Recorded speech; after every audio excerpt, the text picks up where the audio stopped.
Aujourd'hui, on est sur le RER A à côté de la gare de Torcy, donc sur la branche qui va à Disneyland Paris. Au vu du trafic de la ligne et du fait de son vieillissement, puisque la ligne ici a environ 40 ans, elle arrive en fin de vie et nous allons donc réaliser un certain nombre d'opérations de maintenance et de renouvellement pour la remettre en état. On est sur une opération coup de poing qui dure 5 jours, pendant laquelle on va remplacer 5 appareils et 400 mètres de voie courante. Les équipes Colas Rail connaissent bien le réseau RER et aiment cette typologie de chantier puisqu'ils savent faire valoir leur expertise technique. Colas Rail, c'est l'entreprise avec laquelle on travaille le plus sur la ligne A au niveau de la voie. Ils ont déjà fait des chantiers sur Torcy, ils ont des chantiers quasiment toutes les nuits avec nous. Donc c'est un partenaire important, quasiment le plus important en termes de travaux de voie.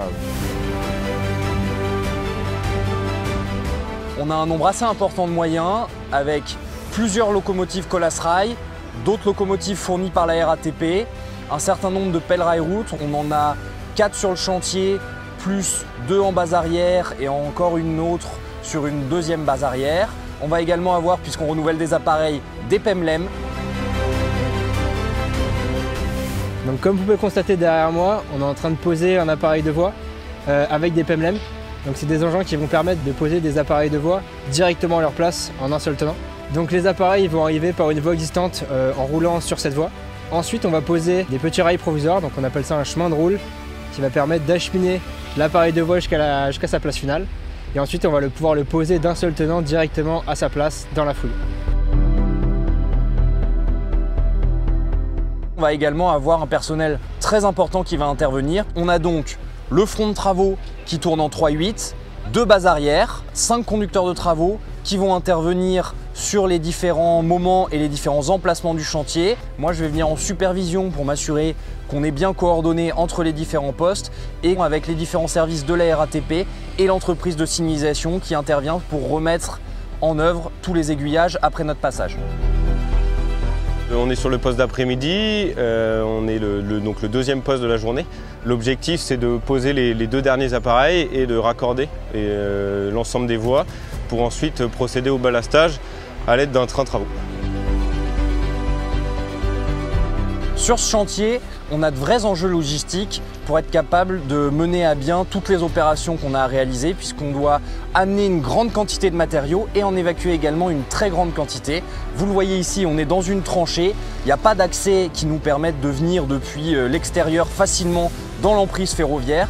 Il a donc vraiment fallu qu'on travaille intelligemment avec la RATP pour trouver le bon phasage qui corresponde bien aux besoins du chantier.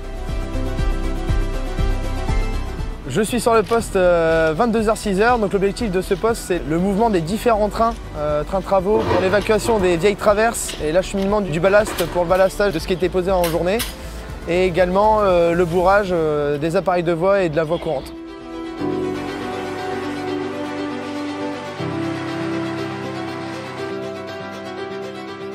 Cette opération coup de poing s'inscrit dans le cadre de toutes les opérations qui ont donc déjà été réalisées sur cette zone et c'est la plus grosse opération. C'est donc une opération qui se prépare très en amont avec la RATP. On a longuement travaillé avec eux sur la réflexion du chantier depuis plus d'1 an et depuis 4 mois, on prépare réellement l'opération avec la RATP avec 3 mois de préparation nuit courte qui nous ont permis de préparer toute la zone, d'acheminer tous les matériaux, de monter en avance les appareils de voie, la réalisation du chantier, qui va être suivi de 2 mois durant lesquels on va remettre en conformité et s'assurer que l'infrastructure puisse repartir pour 40 ans de vie. La RATP et Colas Rail, ça se passe très bien depuis le début du chantier. C'est un partenaire qui est très réactif et avec lequel on a pu organiser ce chantier-là en toute sécurité et en toute fiabilité.